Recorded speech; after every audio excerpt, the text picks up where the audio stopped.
Revelation 21. Then I saw a new heaven and a new earth, for the first heaven and the first earth had passed away, and there was no longer any sea. I saw the holy city, the new Jerusalem, coming down out of heaven from God, prepared as a bride, beautifully dressed for her husband. And I heard a loud voice from the throne saying, "Look, God's dwelling is now among the people, and he will dwell with them. They will be his people, and God himself will be with them and be their God. He will wipe every tear from their eyes. There will be no more death, or mourning, or crying, or pain, for the old order of things has passed away." He who was seated on the throne said, "I am making everything new." Then he said, "Write this down, for these words are trustworthy and true." He said to me, "It is done. I am the Alpha and the Omega, the beginning and the end. To the thirsty I will give water without cost from the spring of the water of life. Those who are victorious will inherit all this, and I will be their God, and they will be my children.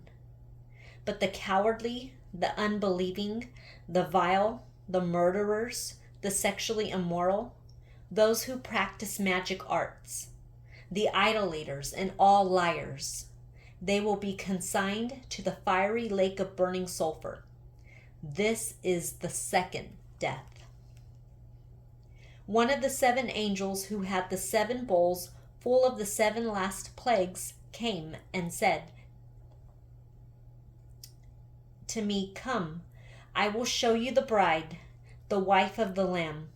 And he carried me away in the Spirit to a mountain great and high, and showed me the holy city, Jerusalem, coming down out of heaven from God.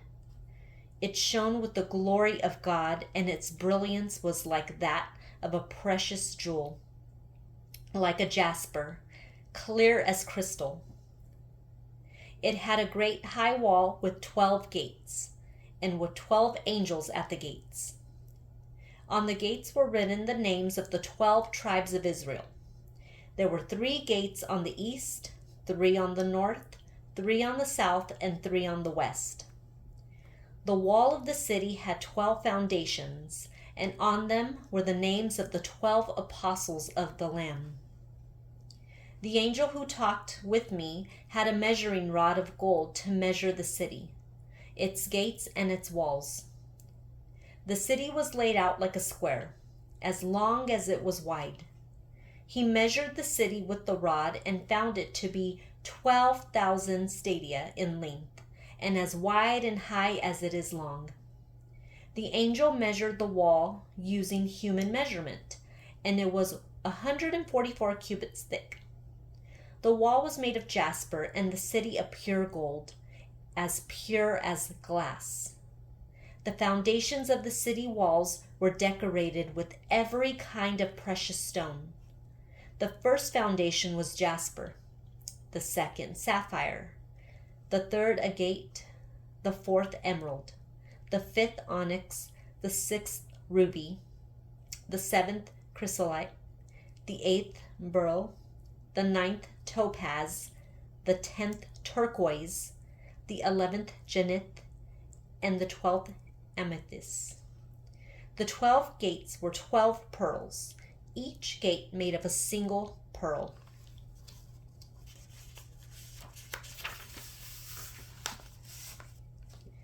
The great street of the city was of gold, as pure as transparent glass. I did not see a temple in the city, because the Lord God Almighty and the Lamb are its temple. The city does not need the sun or the moon to shine on it, for the glory of God gives it light, and the Lamb is its lamp. The nations will walk by its light, and the kings of the earth will bring their splendor into it. On no day will its gates ever be shut. There will be no night there.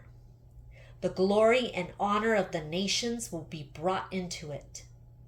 Nothing impure will ever enter it, nor will anyone who does what is shameful or deceitful, but only those whose names are written in the Lamb's book of life.